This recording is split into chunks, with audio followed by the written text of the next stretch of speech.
मैं बहुत आग्रह के साथ निवेदन करना चाहूंगा, इस सनातन धर्म को ताकत देने के लिए भगवान सूर्य भास्कर की बहुत अद्भुत कृपा है। आपके बच्चे इधर उधर भटकेंगे नहीं, बिखरेंगे नहीं।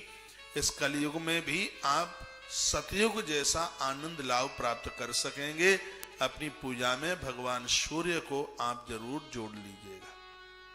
आपका ये जितना भी कल से जप और अनुष्ठान आरंभ हो रहा है, यहाँ से एक सूर्य चक्र प्रसाद रूप में आपके यहाँ भेजा जाएगा। अभी 7 दिन तो उसके ऊपर हम अभिषेक करेंगे, बाद में पंचदेव उपासना में इनका नाम आता है, अपनी पूजा में रखिएगा। ये बहुत शुभ है। हमारे मंदिर में भी भगवान सूर्य रखे, जैसे आप अपने घर में भगवान विष्णु, सालिग्राम और नर्मदेश्वर को रखते हैं, दुर्गा माँ को रखते हैं, गणेश जी को रखते हैं, उसी प्रकार से भगवान भास्कर को रखने की व्यवस्था है। जब भगवान सूर्य आपको दिखाई नहीं देते हैं तो कुछ बातें हैं। आपके घर में सूर्य है, आपके घर में सूर्य है, उनके सामने अर्घ दे दीजिएगा। यदि आपके पास में भगवान महादेव हैं तो उनके सामने भी अर्घ दे दीजिएगा, क्योंकि महादेव की तीसरी आंख में भगवान सूर्य नारायण बैठे हुए हैं। ये आपने मुझ से कहा थोड़े ही है कि आप हमें सूर्य चक्र दे दीजिएगा। ये तो दास के हृदय की भावना है। हमें तो लगता है पता नहीं क्या क्या ना पहुंचा दें आपके घर में, लगता है हृदय की ऐसी भावना है। और बड़ा जोर है अपनी संस्कृति के लिए। मेरे तो दिमाग में एक ही बात है, सब लोग अपना अपना धर्म बढ़ाने में लगे हैं। तो हम कायर थोड़े ही है, हम कमजोर थोड़े ही है। हम अपना धर्म क्यों नहीं बढ़ाएंगे? हम अपना धर्म बढ़ाएंगे। मैं किसी के धर्म की आलोचना तो नहीं कर रहा हूं, मैं तो अपने धर्म की कुछ उसकी महिमाएं हुए बता रहा हूं। मैं किसी के धर्म की आलोचना करके अपना धर्म नहीं बढ़ाना चाहता। हम अपने धर्म की महिमा विशेषताएं बता करके अपने धर्म को आगे बढ़ाना चाहते हैं।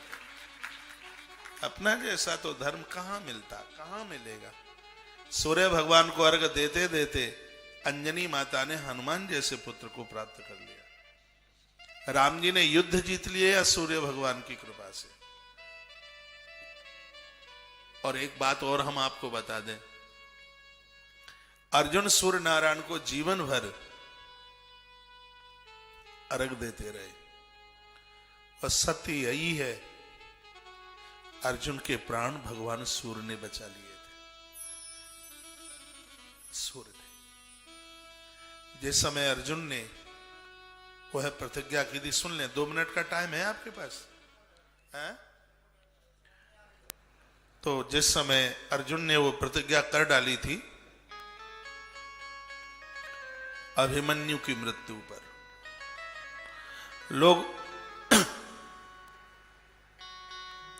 लोग भगवान के ऊपर भी उंगली उठा लेते हैं।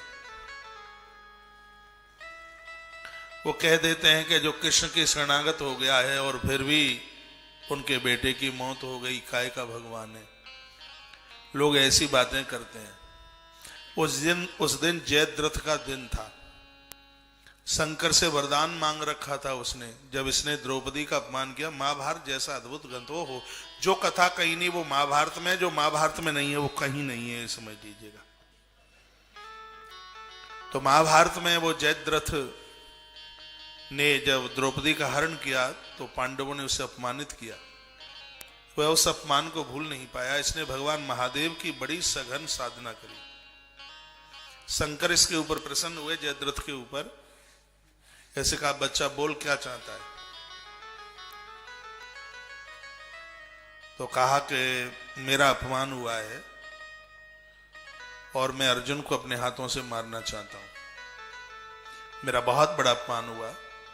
अर्जुन महादेव के भक्त हैं। तो शंकर ने कहा, देख, ये तो मैं नहीं कह सकता कि तेरे हाथ से अर्जुन मरेगा, ये नहीं कह सकता। हाँ, यदि कभी युद्ध होता है तो एक दिन तेरा ऐसा होगा, वह दिन कि तेरे सामने जो आएगा वो बच नहीं पाएगा। एक दिन ऐसा होगा। तो जिस दिन वो गुरुजी ने चक्रव्यूह रचा था ना, ये वही दिन था उसका, जयद्रथ का, जो शंकर ने वरदान दिया। यदि उस दिन भगवान श्री कृष्ण अर्जुन को लेकर के दूर नहीं जाते होते तो उस दिन अर्जुन के प्राण नहीं बचने वाले थे। अर्जुन कृष्ण का शरणागत है और कृष्ण कभी नहीं चाहते कि अर्जुन की मृत्यु हो जाए। और अर्जुन युद्ध कर तो रहे थे, लेकिन जो एक क्षत्रिय जिसे उत्साह के साथ युद्ध करता है, वह उत्साह युद्ध में दिखता नहीं था। अर्जुन को यही लग रहा था कि हम अपराध तो नहीं कर रहे, हम अपराध तो नहीं कर रहे थे। तो वो अभिमन्यु की मृत्यु पर जिस तरीके से अभिमन्यु को जो घेर करके मारा गया, उस मौत ने अर्जुन का खून खौला दिया। आप कभी ये मत कहना कि अभिमन्यु को भगवान ने मरवा दिया, ऐसा नहीं होता। आप ये भी मत कहना कि भगवान ने क्यों नहीं बचाया। कुछ चीजें ऐसी हैं, उसमें अपना कर्म आगे चल करके आएगा। और महाभारत की कथा होगी तो ये मैं निवेदन अभिमन्यु का, मैं उधर जाऊंगा, टाइम ज्यादा लग जाए। अभिमन्यु का एक पूर्व चरित्र ऐसा था, वही बदला लेने के लिए 7 महारथी इकट्ठा होकर के अभिमन्यु को मारते हैं। अर्जुन का बेटा बन गया तो क्या हो गया, कोई पूर्व का कोई प्रारब्ध थोड़ी ही मिट जाएगा। अब आइए मैं आपको प्रसंग में लौटा करके लेकर के आता हूं। उस जयद्रथ को मारने की एक भीषण प्रतिज्ञा अर्जुन ने कर डाली अभिमन्यु की मृत्यु पर, क्योंकि मृत अभिमन्यु की छाती पर पांव रखा था जयद्रथ ने, पांडवों को घुसने नहीं दिया था अंदर। इसको तो अर्जुन से दुश्मनी थी बहुत ज्यादा। अर्जुन को पता चला कि जयद्रथ ने ऐसा किया है, वीर रस में आंख में आंसू लेकर अर्जुन ने कह दिया, कल सूर्य अस्त होने से पहले यदि मैंने जयद्रथ को नहीं मारा तो मैं चिता पर जल करके राख हो जाऊंगा, दुनिया को अपना मुंह नहीं दिखाऊंगा। ये उसने प्रतिज्ञा कर डाली, अर्जुन ने प्रतिज्ञा की। कृष्ण ने कहा भी था कि तुम हस्तिनापुर के लोगों में एक बहुत बड़ी कमी है, तुम जो प्रतिज्ञा लेते हो सोच विचार करके नहीं लेते। तुम्हें पता है इसको मारने की प्रतिज्ञा का मतलब, इसको मार दोगे अर्जुन तो भी तुम्हारी मौत, और इसको नहीं मारोगे तो भी तुम्हारी मौत है। क्योंकि इसके पिता ने इसको वरदान दिया है, जयद्रथ के पिता ने, जिसका नाम है छत्रवृद्ध, जयद्रथ के पिता का नाम छत्रवृद्ध है। उसने इसे वरदान दिया था, बेटा यदि तुझे कोई मारने का साहस करेगा तो आंखों से तेरा मस्तिष्क उसने देख लिया तो उसकी खोपड़ी के टुकड़े टुकड़े हो जाएंगे। तो भगवान बोले कि तुम इसको मारोगे, सामने गिरेगा, निगाह देखेगी इसको तो तुम मरे, और इसको नहीं मारते हो तो अपनी प्रतिज्ञा की वजह से तुम मरे। अर्जुन ने कहा, भगवान मैंने तो प्रतिज्ञा कर डाली, अब जो हो सो हो। रात निकली, भोर हुआ, भगवान रोज की तरह अर्जुन को लेकर के जा रहे थे। युद्ध हुआ, संध्या का सूर्य अस्तांचल में ज्यादा समय नहीं था, लेकिन वो जयद्रथ तो ऐसा कमल की नाल में जाकर के बैठ गया, वो तो निकल के नहीं आता। उस समय भगवान सूर्यदेव ने जो कृष्ण को इशारा किया वो बड़ा अद्भुत था, ये बात सबको पता हो। भगवान सूर्य ने कहा था भगवान श्री कृष्ण को, द्वारकाधीश को, नाथ प्रभु सुनिए, अर्जुन तुम्हारा सखा है, मेरा भक्त है, इसने जीवन भर मुझे अर्घ दिया है, मुझे जल दिया है। सूर्य भगवान कहते हैं इसकी मां भी मेरी परम भक्तानी है, कामद मंत्र की साधना से इसने एक बार मेरा आह्वान किया और वहां में आकर के प्रकट हुआ। अर्जुन की मां अर्घ दिए बिना उसने कभी जीवन में जल नहीं पिया, इसलिए नाथ ऐसा कीजिए उसकी कोख को खाली मत कीजिए। भगवान ने सारे में पूछा तो अब मैं क्या करूं, प्रतिज्ञा इसने की है और मैं हथियार नहीं उठा सकता। सूर्य और कृष्ण की चर्चा हो रही है। कृष्ण ने कहा मैं तो हथियार नहीं उठा सकता क्योंकि मैंने प्रतिज्ञा की है कि युद्ध में मैं हथियार नहीं उठाऊंगा। तो सूर्य ने कहा कि मैं आपसे हथियार उठाने के लिए बोल ही नहीं रहा हूं। कृष्ण ने कहा तो तुम क्या बोल रहे हो? तो सूर्य नारायण ने कहा कि थोड़ा अपने सुदर्शन चक्र को मेरी तरफ कर दीजिए, चक्र की ओट में मैं छिप जाऊंगा, इनको लगेगा कि सूर्यास्त हो गया है। देखो कमाल की बात, ऐसे भगवान सूर्य नारायण जो कृष्ण को बोलते हैं, अपना एक हाथ ऐसे कर दो, चक्र को मेरी तरफ कर दो और मैं छिप जाऊंगा, और वह जयद्रथ समझेगा कि सूर्य अस्त हो गया है, और वो मानेगा नहीं, वो निकल के जरूर आएगा। और सरकार जब वो निकल करके आ जाए तो अपने चक्र को उठा देना और मैं सामने दिखाई दूंगा, अर्जुन का काम बन जाएगा। और ऐसा ही हुआ था। भगवान ने चक्र से हाथ यूं ऐसे किया, कोई देख भी नहीं पा रहा था, सूर्य छिप गए। अर्जुन की आंख में आंसू आ गए। अर्जुन ने चिता बना करके तैयार की, आंख में फल फल आंसू निकल गए। कृष्ण को तो सब पता ही था, भगवान है, परमात्मा है। तो भगवान ने कहा, अरे अर्जुन तुम कैसे क्षत्रिय हो, तुम कैसे वीर हो, तुम है क्षत्रिय मरता है तो रोता नहीं है, वो है मौत पर वो खुशी मनाता है, तुम रो रहे हो। अर्जुन ने कहा, भगवान मेरी मृत्यु हो मैं इसलिए नहीं रो रहा हूं, मैं इसलिए रो रहा हूं कि उस पापी को उसके पाप का दंड नहीं मिला। हे केशव, मुझे इस बात का कष्ट है, मेरे मृत पुत्र की छाती पर जिसने अपना पाम रखा, ऐसा आज वह पापी जयद्रथ बच गया। मुझे लगता है कि केशव पाप जीत गया और सत्य हार गया। भगवान ने कहा, सत्य कभी भी नहीं हारता अर्जुन, भूल मत करो, सत्य तो कभी हारेगा ही नहीं। पराजय अधर्म की होती है, अन्याय की होती है, अत्याचार की होती है। अर्जुन ने कहा, केशव सूर्य अस्त हो गया। तो भगवान ने कहा कि तुम जैसे मारुतियों के लिए सूर्य कभी अस्त नहीं होता, कभी अस्त नहीं होता। आंख में आंसू थे, चिता की तैयारी की गई। अर्जुन ने कहा, केशव मेरा प्रणाम स्वीकार करना, जो आपने मुझे आदेश दिया था वो आदेश मैं पूरा नहीं कर पाया। आपका आदेश था इन अन्यायियों को मारने के लिए, इनको खत्म करने के लिए, लेकिन उसे मैं पूरा नहीं कर पाया और मैं प्रतिज्ञा हार गया। सूर्य अस्त और मैं चिता पर जल करके राख होता हूं। इतना अर्जुन ने कहा तो इतने में तो भीड़ चीड़ करके वो जयद्रथ की मौत उसको ले ही आई। हुआ सामने आ गया और कहता, एक कायर गीदड़, कहां है तेरा गांडीव? तू तो गांडीव के ऊपर इतना हाँकता था, तू गीदड़ों की तरह मर रहा है, तुझे मरना था तो शेर की तरह मरता। देख क्या कर लिया तूने मुझे। और वो बड़ी जोर से हंसा, और जब इतना हंसा तो कृष्ण ने कहा, मार इसको, निकल ना जाए।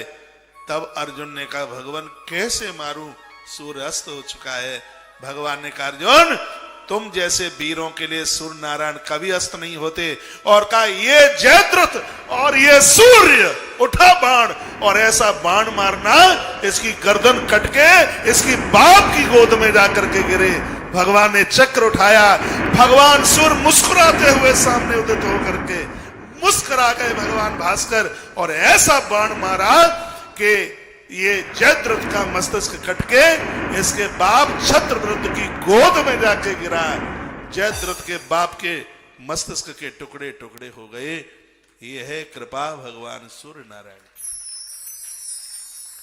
ये है भगवान प्रभु सूर्यदेव। धन्य है भारत, पूरी दुनिया में सबसे पहले रश्मियां, किरणें भगवान सूर्यदेव की भारत में आती है, इस हिंदुस्तान में आती है। यहां का हर व्यक्ति सूर्य नारायण को वंदन करता है, प्रणाम करता है। ऐसे भगवान सूर्य नारायण का चरित्र हम 69 अध्याय और 3899 श्लोकों में, जो कि ब्रह्म पुराण का ही एक भाग है, ऐसे सूर्य पुराण को सुनने के लिए जा रहे हैं। एक बार हम भगवान भास्कर को पुनः वंदन करते हैं, प्रणाम करते हैं। भास्कराय च विद्महे दिवाकराय च धीमहि तन्नो सूर्यः प्रचोदयात्। आदित्य हृदय स्तोत्र के द्वारा भगवान अति प्रसन्न होते हैं। रोज नहीं बनता, कोई बात नहीं है। जैसे आप मंगलवार शनिवार को सुंदरकांड करते हैं, 5 से 7 मिनट का पाठ है आदित्य हृदय स्तोत्र का। हर रविवार को कीजिए, सूर्य भगवान की सानिध्यता में हर रविवार को कीजिए। भगवान प्रभु श्री राम जी ने 11,000 साल तक इस स्तोत्र का पाठ किया है। हनुमंत लाल जी इस स्तोत्र का पाठ करते हैं, वो तो राम रक्षा स्तोत्र का भी पाठ करते हैं। लखनलाल ने जीवन पर्यंत राम रक्षा स्तोत्र। ये अद्भुत ये बातें हैं। आदित्य हृदय स्तोत्र अनादि काल से चलता हुआ आ रहा है। जिस आदित्य हृदय स्तोत्र में राम के युद्ध जीतने की बात सूर्य नारायण की कृपा छत्र के नीचे बताई गई है।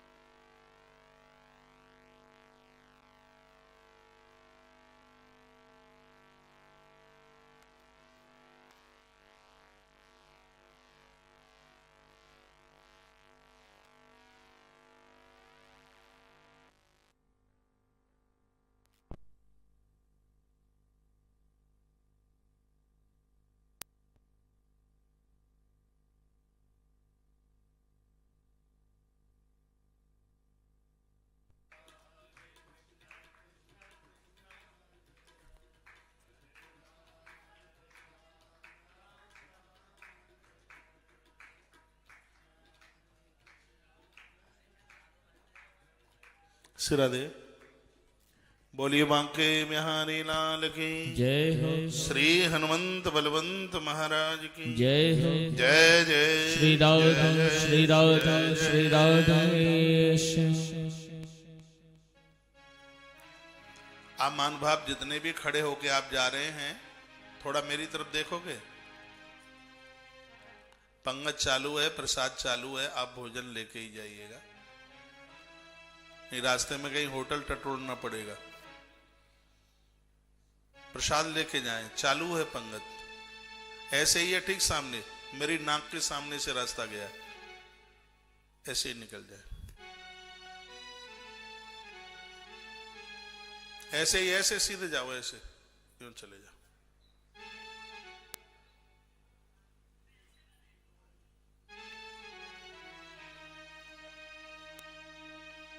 हर द्वादशी की तरह आज भी आश्रम में भंडारा है। और यह जानकारी आप सबको शायद पता ही होगी कि तुलसीवन आश्रम में द्वादशी, अमावस्या और पूर्णमासी 3 दिन का अद्भुत भंडारा होता है। भक्तों की तरफ से यह होता है।